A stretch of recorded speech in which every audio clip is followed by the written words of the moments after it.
Já, Bjarni, eins ánægður og ég er viss að þú hefur verið á 60. mínútu, kannski pínu svekkelsi svona í ljósi þess hvernig þetta fór. Já, þetta var bara vel gert hjá okkur, svona lungaðu fyrir hálfleiknum og skorum svo glæsilegt mark hérna í seinni hálfleik og vorum konið í 2-0 og vorum svona mér fannst svona allt vera svona okkar megin, svo duttum við bara tilbaka og mistum einhvern veginn tök á þessu og fengum á okkur 2 mörk og áttum bara í vök að verjast þangað til hérna í lokina. Við fengum alveg, já, 1 eða ekki, 2-3 dauða færi til að klára þetta en já, það er pínu súrt að sætta sig við stigið en við töpuðum ekki.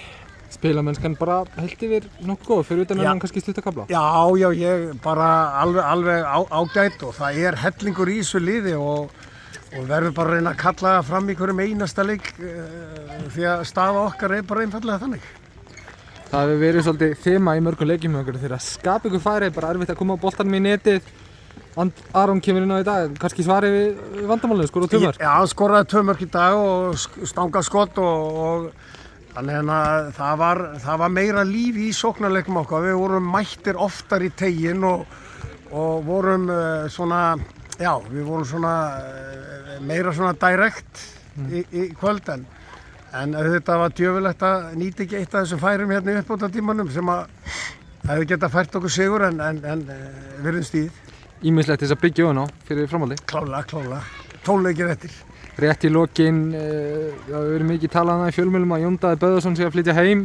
Hann er náttúrulega hérna af Selfossi, er hann að koma í Vínraut? Já, sko, við erum bara í þannig stöðu núna, við berjumst fyrir tilverurætt okkar í deildinni og við berjumst fyrir því að spila betri fótbolta og við berjumst líka fyrir því að hann komi hérna og þannig að það er aldrei að vita.